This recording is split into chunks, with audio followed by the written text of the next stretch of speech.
And on to a continuous coverage of the Israel-Hamas war. In the latest, Israel and Hamas continue to trade fire. Both the sides have refused calls to extend the truce.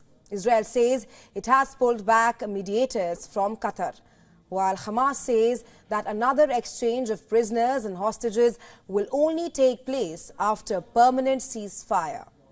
As we speak, relentless airstrikes continue to hit Gaza. Flares and explosions lit up the Gaza skyline as fighting stretched to the third day after the truce collapsed. At least 240 Palestinians have been killed as per Hamas since then.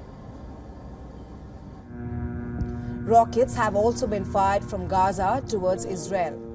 The Israeli officials say that hundreds and thousands were running for cover as sirens sound across central Israel on Saturday. Videos show how people are taking shelter for safety and Israel's Iron Dome defense system intercepting missiles above the city. Israeli army has meanwhile released video to show an alleged Hamas tunnel near a school in northern Gaza. The army said that the tunnel was 5 meters deep. They also released videos showing troops carrying out missions to neutralize infrastructure in what was said to be the area surrounding Jabalia in northern Gaza. While these are the scenes unfolding in Gaza, this is the scale of devastation both in southern and northern Gaza. The visuals on your screens are of Gaza City in the north and Khan Yunis in the south. Both of these cities have come under intense bombing since the fighting resumed.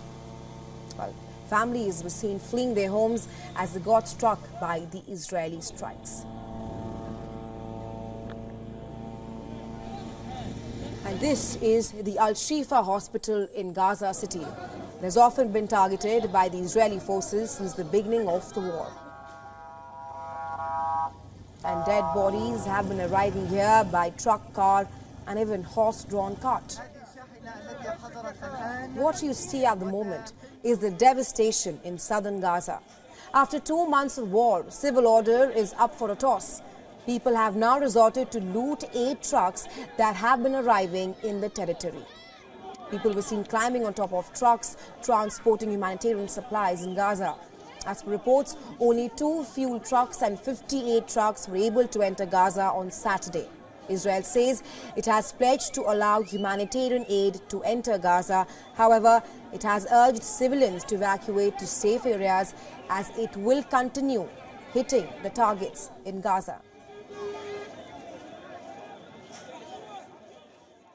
And so as soon as the fighting wraps up in northern Gaza, we will continue to destroy all of Hamas's terror infrastructure in Gaza so they can never again hurt our people. We've published an evacuation map, evacuation routes towards safe areas, and we're urging civilians to continue going to these areas, and we're committed to continuing to work with international agencies to ensure the continuation of humanitarian aid, of food, of water, of medicine and shelter to the people of the Gaza Strip. While the attacks continue, Israel has started mulling post-war arrangements. A senior advisor has told Prime Minister Benjamin Netanyahu that the country will seek a security envelope with special zones that will prevent Hamas from being positioned on its border after the war in Gaza is over.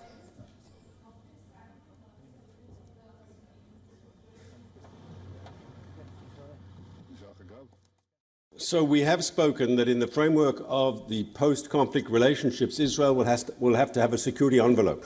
We can never again allow terrorists to cross the border and butcher our people the way they did on October 7th.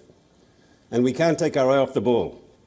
And so in a post-conflict reality, a post-Hamas reality, Israel will maintain for the foreseeable future overall security control.